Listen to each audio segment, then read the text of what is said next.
We ended up getting a teaser for the new DLC for Dead by Daylight, Tools of Torment, and now on the 15th, 3 days later, we are now given the trailer and the playable PTB, which I will not be personally touching because I'd rather not get too familiar with things on the PTB and just stick with everything that's on live right now.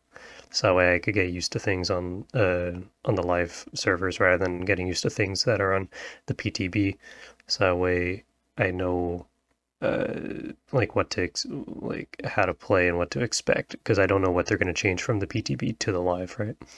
So I've already seen this trailer and I'm going to skip through different parts that interest me in it, and I'm going to give you my personal opinion on all these that I think most people share for the most part. And then afterwards, I'm going to go over the patch notes for the PTB and give you my opinion on everything there. So, um,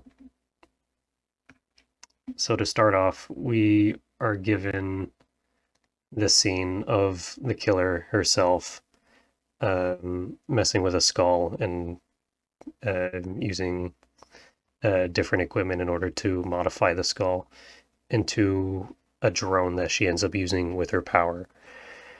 Uh, so I'm going to go over her power more in depth afterwards, but these skulls are turned into drones, which she then uses, which we see in the trailer as well, right here. Basically, these skulls are used for the most part for information to be given to the killer, whose name is the Skull Merchant, and uh,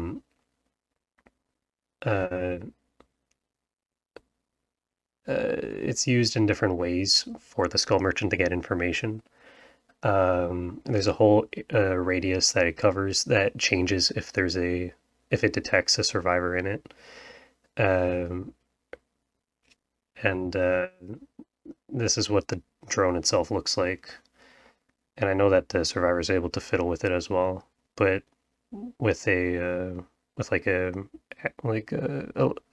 twist or a catch to actually being able to disable them. So this is an interesting DLC as well because we get two survivors, which their names escape me. But I believe they're brother and sister, which is cool. So we got the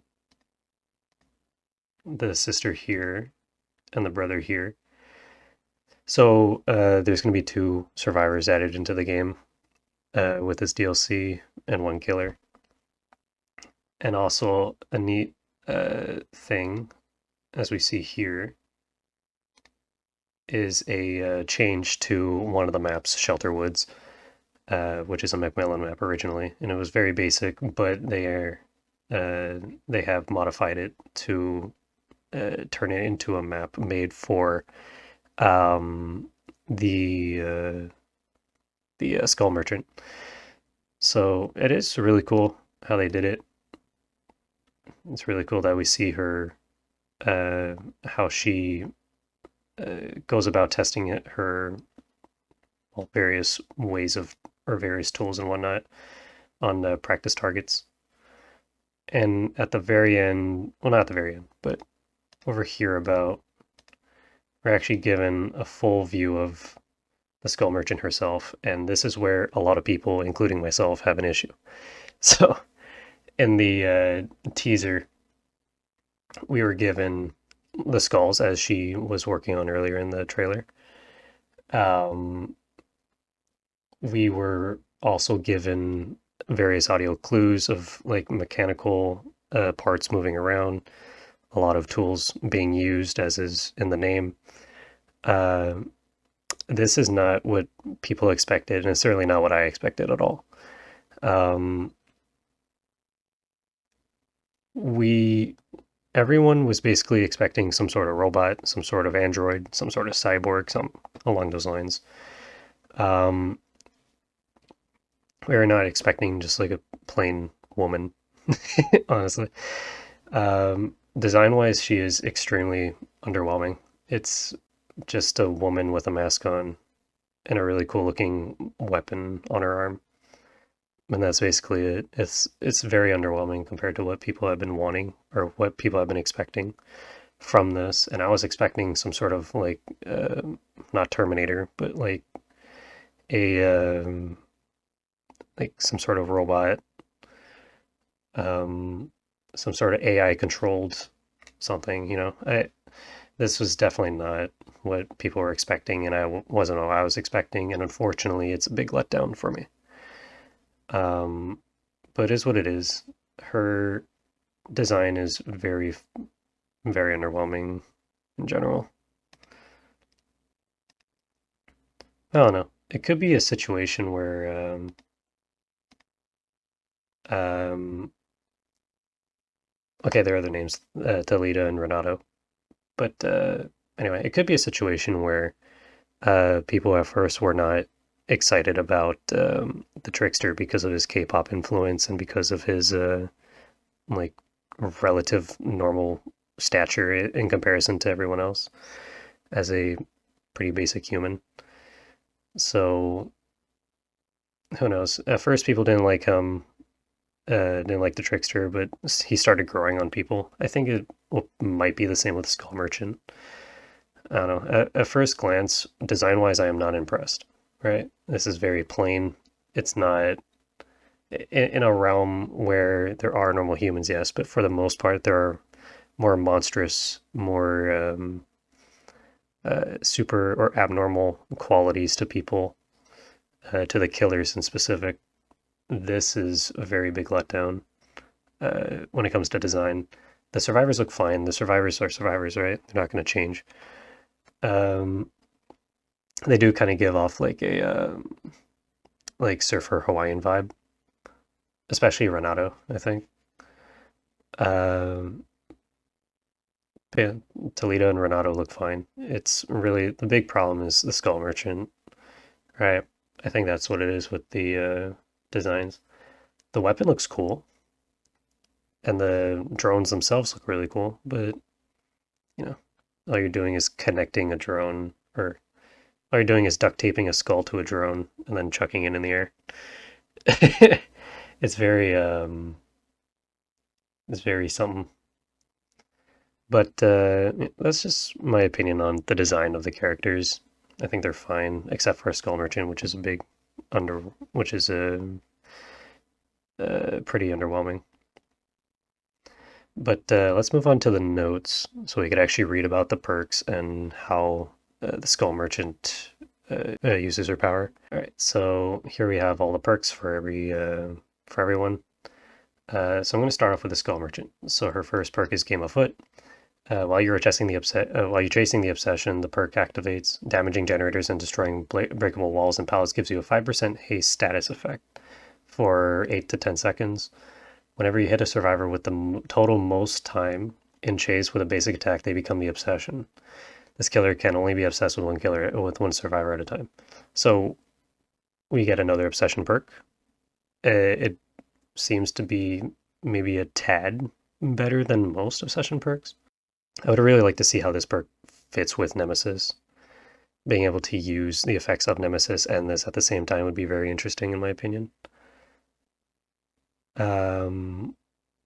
Thwack. After hooking a survivor performing the action button. After hooking a survivor, performing the break action on the next breakable wall or pallet will make survivors within 32 meters scream and reveal their aura for 4 seconds. Thwack is active for 45 to 75 seconds after survivor is hooked. This one's probably one of her weaker ones, in my opinion. Revealing the aura is nice, but I guess the scream could be pretty nice too. If they're trying to do a totem, you could break it out of that by making them scream, right?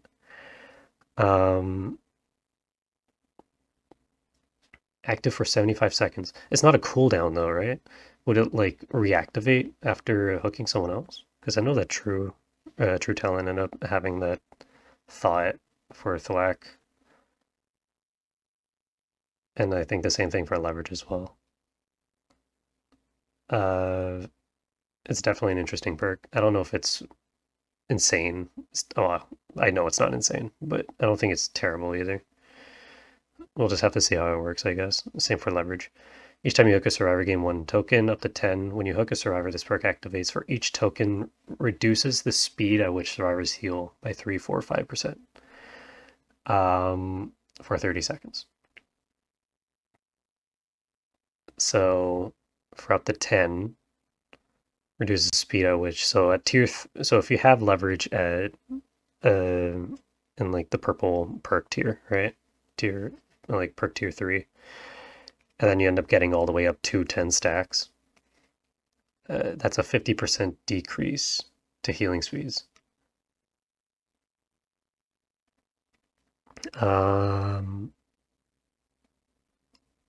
I think it could be a pretty neat assistant perk to other perks. I'd like to see how that works with Dying Light, actually. Dying Light would be really interesting with that, I feel, because that just incentivizes you to hook more people over time, and then you get like really good benefits from it.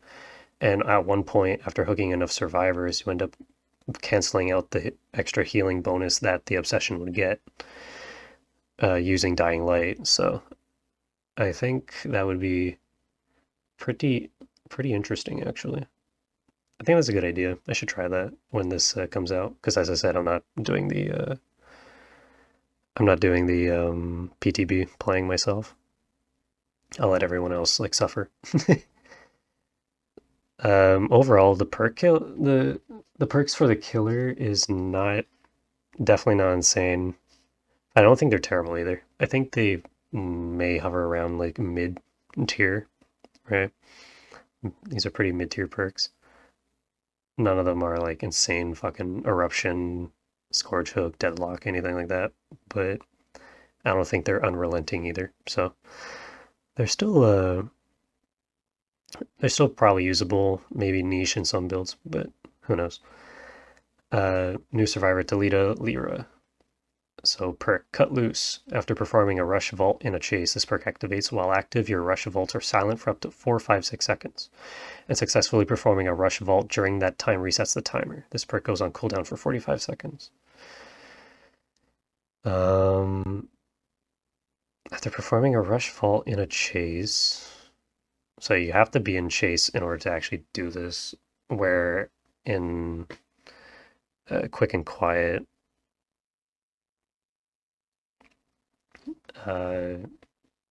you can use it whenever. But the thing is, you could keep hitting vaults and it'll stay quiet. I don't know. It's a pretty strange perk. Cooldown for 45 seconds. I don't know how to feel about that. It could be very disorienting for the killer. But again, we'll see. Friendly competition. Whenever you finish repairing a generator with at least one other survivor, this perk activates. You and other survivors who finish repairing the generator with you get a 5% increased repair progress speed for 45 to 75 seconds. Survivors can only have one instance of this perk ability active at once. So that's an extra repair progress speed for all those gen builds that survivors like to use. This pairs extremely well with Prove Thyself, which is pretty nuts, I think. Gen speeds are gonna go fucking flying, I feel. As if they already didn't do that. Granted, it is pretty dangerous to be huddled together as survivors, because the more people the killer is chasing, the less people are on generators, right? Yeah, it's a pretty good perk, I think. Teamwork Power of 2. So this is a new kind of perk, like Scourge Hook or Hex or Boon, right? Power of 2. Whenever you finish healing another survivor, you both move 5% faster. As long as you stay within 12 meters of the survivor you healed, or until one of you loses a health state. Teamwork Power of 2 can only trigger once every fucking 3 minutes to 2 minutes and 20 seconds. Service can only be affected by one Teamwork Power of 2 effect at a time. Uh, I don't know. I don't know how to feel about the teamwork ones. I feel that they are extremely good on in Swifts, but extremely terrible solos, right? Because you need to have, as it says, teamwork in order to actually effectively use them, you know? Um, I don't know. I hate the idea of them buffing Swifts, is what it is, I guess. All right, Renato, background player. After you unhook another survivor, break into a sprint at 150% of your normal running speed for 6 seconds and gain exhaustion. This perk cannot be used while suffering from exhaustion. Exhaustion prevents survivors from activating other perks that cause exhaustion. I think this is probably one of the weaker exhaustion perks, but probably not useless at the same time. I think it could also like lead to killers tunneling off hook, right? Because if the survivor doing the unhooking runs away at 150%, why would the killer bother chasing him when he could just go chase after the slightly slower um, uh, unhooked survivor? I think that might be not too great of a perk in general, but I don't know. I'm probably not thinking of of the situation, right? I don't know. Anyway, Blood Rush. This one people seem to not like as killer mains, and I don't like it either as a killer main. This perk activates once you are one hook away from instant death while healthy, running, and suffering from exhaustion. Press the active ability button 1 to lose a health state and recover from exhaustion instantly, and gain the broken status effect for 28 to 20 seconds. You're automatically healed from injury to healthy after that time runs out. Being put into the dying state will cancel the healing effect. Activating Blood Rush will disable it for the remainder of the trial. Exhaustion prevents, yeah, so.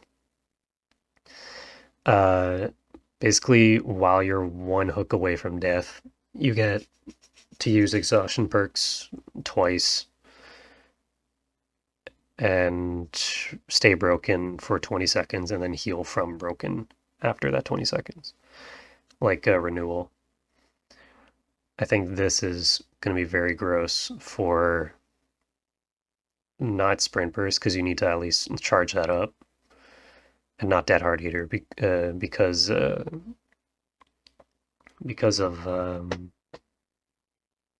deep wound. I think that is going to be extremely strong for lithe and uh, uh, for lithe and what was it, balance landing. I think those two are going to benefit extremely well from Blood Rush. I don't think the other exhaustion perks, maybe head on actually. Oh my god, maybe head on actually. Holy shit. Oh fuck, I just thought about that. Oh, whatever. Bully squad moment. Teamwork, collective stealth. Whenever another survivor finishes healing you, which goes hand in hand with power too, you both leave no scratch marks as long as you stay within 12 meters. So yeah, exactly like power of 2, except for the scratch marks, until one of you loses a health state. It can only trigger once every up to 2 minutes and 20 seconds. So teamwork seems purely made for Swifts. It's not made for solos whatsoever. Um, Unless those solo teammates are extremely good and understand that there's a reason why they're sticking together is to get the most out of power of 2. Um, but at the same time, again, as a killer player, they would you would suffer more staying together if a killer manages to make his way to you, to the both of you, because he's pressuring multiple people at once, right? Uh, so overall, I think the survivors get much better perks than the killer, but again, we'll have to see how they actually play out. This is what I mentioned earlier, the map changes for Shelterwood. So they made it um, based around the Skull Merchant's design by adding a base, adding a whole like home to it, adding a training ground, adding all these different things. So yeah, we get a nice update to Shelter Woods, which seems pretty solid. It doesn't seem like it's too overbearing for killer. It doesn't seem like it's too underpowering for too underpowered for survivors. Visual update the Red Forest. We know about this from the last developer update, where they were remastering both Red Forest maps, the Temple of Purgation and Mother's Dwelling. I haven't seen how they look so far. My wish, though, was that instead of doing a full-on remaster, purely based on design, or the visual quality, I think that it would have been better, or that it would be good if they reduced the size at least a little bit, like how they did to uh, maybe not how they did to Irio Crow, but maybe a little bit something along those lines. Visual update for Hattie Carr. I did not know this. Uh, so they made her look normal because she looked really weird. All right, well there you go. Visual update for a character that was released not even a year ago. Quality of life. So yeah, we know this uh, from the patch notes as well from last developer update. Um, so basically, you're going to be able to see less and less of the same maps over and over again that you played on, which is really nice because it adds more variety. The only issue is that this this is the issue, I feel, because map offerings could be extremely strong or extremely weak for different killers and different survivors. So is what is, at the end of the day, I don't think this will make much of a difference, especially in higher yellow when everyone's bringing map offerings, especially survivors. Loading timeout. After analyzing the data, we have established a set of expected loading times, and each steps loading into a trial as a result. If any player crashes or hangs while loading.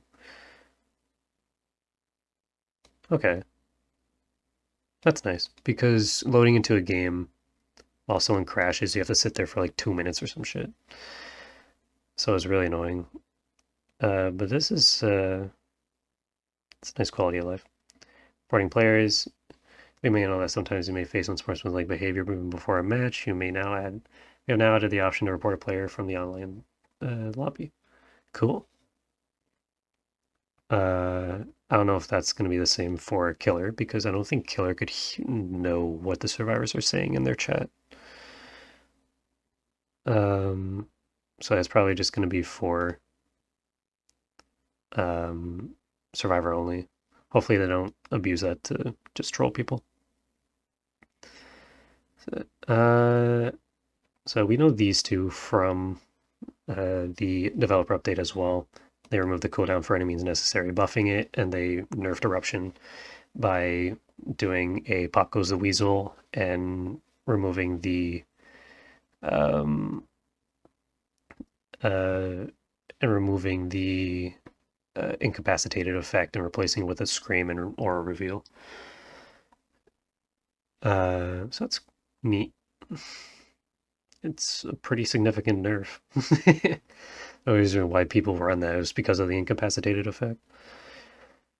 And just like in the dev note or in the dev update, we got the pregame improvements for the bots if you want to practice or whatever. All the reasons how they were improved, as well as killer specific improvements that they have. Bug fixes. So they fixed audio, why would this even need to be fixed? This should already have been fixed. Update.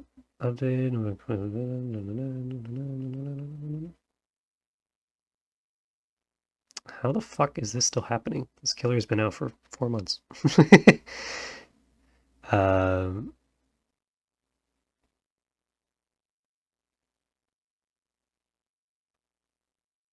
Perks maps.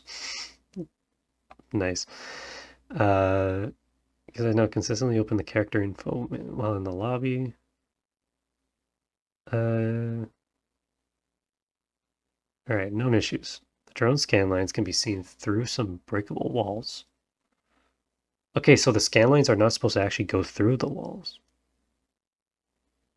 Okay, that's actually really interesting. Makes sense too. The Outer Haven Wreckers Azeroth resting place is kill switch due to a placeholder bug.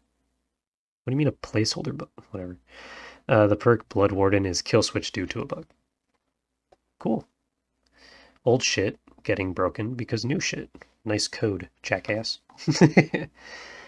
Anyway, so with all this out of the way, I'm going to go through the killer's ability and what I think of the killer's ability. All right, so here we have the killer's power in all its detail, as it is in the PTB right now. Eyes in the sky. So the Skull Merchant starts the trial with 4 drones. Pressing the power button places a drone which enters active mode after a short boot up period. In this mode, the drone creates a detection zone around itself. Within it, the killer is undetectable. The survivor gains lock-on progress. The drone reverts to scouting mode when no survivor is detected for a while. Basically, this drone will switch out of active mode into scouting mode after a survivor is not seen for a while. And this lock-on progress that it talks about is like as Otz has described it, it's like a build-up to like the stock mechanic from Ghostface. So after this lock-on progress reaches all the way to the max, from staying within the detection zone of an active robot of an active drone for too long, a survivor will become exposed. So meaning that they're insta-downable by a basic attack, which is the only kind of attack that the Skull Merchant has, which is really it's pretty neat, especially for an M1 killer. It gets a base kit expose. I think this is another killer that focuses a lot on zoning when when she does try to use the drones in a chase. I think this is more useful for zoning rather than for actually trying to commit to trying to run the killer by the survivor's point of view. So the survivor might want to hold W shift instead of trying to stay in one area because the killer could just put up a drone, and if you stay there for too long, then you become exposed, and it just becomes a lot more dangerous. In scouting mode, the drone begins a sweeping scan, and if it finds a survivor, it re-enters active mode. Survivors can interact with the drone to disable it. If they fail, it enters active mode. If they succeed, it returns to the killer. But the survivor is stuck with a claw trap. So the claw trap is kind of like a roaming version of a survivor within the detection zone of a drone. The Skull Merchant has a radar with her that she's able to look at in order to get information on which survivors are in a detection zone of a drone and which survivors have that claw trap. The claw trap itself has a battery that dies if the survivor with the claw trap stays away from a drone. It's a pretty complex. It's a fairly complex ability for a killer, and is most definitely mainly used for information on survivors and knowing where they are, which could be very crucial. The lock-on effect is very niche, I feel, because, as I said, a survivor is not going to want to stay within the radius of an active drone because they know that they're going to reach that like point of being fully exposed by the lock-on effect, and it just makes playing anything way more dangerous. So they might want to just run away from the drone itself. And I know that the lock-on effect also uh, like lasts after they uh, leave the drone. So it's not just in the drone reaching the um, reaching the full lock on progress. It's a lock on progress that like dwindles as the exposure lasts. It's very much like the ghost face stalking, except it's AOE instead of a it's like a AOE radius rather than simply a cone in front of Ghostface. Um, I think it's very helpful information wise, but again, I think the lock on is pretty niche because I don't think any survivor is going to stay within the area in long enough under an active drone to the point where they end up getting uh, exposed. So I don't know what to think of this killer. I think the power is decent. I don't think it's strong whatsoever. I think it could be very useful to be able to get access to information from all over the map because it's either she gets information from an idle drone or if someone fucks with the drone, then she's able to get information directly where that survivor that destroyed the drone was and is going to for a few seconds until their uh, claw trap runs out of battery. It's very information heavy, which is something that we don't really see with killers because killers in general try to deal as much damage as possible using their ability, but hers is just mainly used for information, which is really interesting. I don't think she would be as low on a tier list as like Trapper or Sadako or anything like that, but definitely not as high as like Nurse or Blight or Spirit. I think she might be like a B tier killer. Again, it just depends on how survivors learn to play against her as as her release date comes, or as more people play the PTB, learning how to play against her properly um, is going to be very crucial. And when she comes out, which is going to be on March 7th, by the way, then people will know by then how to counter her. But yeah, in general, I think this chapter is kind of a letdown for killers, or people expecting more out of the design at least. Um, her design as the skull merchant is very lackluster and not what and leaves people with wanting more in regards to focusing more on the robotic aspect of the chapter rather than having someone just making robots, right? But is what it is. Um, the survivors themselves look fine. Their perks are pretty strong and very unique, which I think is neat. But as a killer player, for the most part at least, um,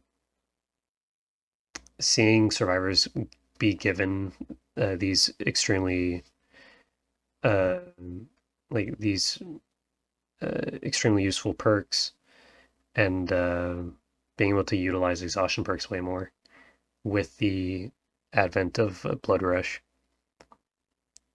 I think killers need to start being given more more useful perks because we've been given a lot of niche perks, especially as of recent. So yeah, it is what it is, but who knows? Maybe something will happen, or maybe I'm just not seeing the full potential of this killer or of these perks, or if the survivor perks are more balanced than I think they are. I think they're strong, but I don't think they're overpowered, right? But who knows? Maybe they're weaker than I think. Maybe the killer is stronger than I think. Maybe um, playing around the killer's power will be more difficult for survivors, even as they start to learn how to play against her and how to counter her properly. I don't know, but those are my thoughts for this. Overall, kind of a letdown for killer, but survivors are gonna have a fucking field day with Blood Rush. I feel.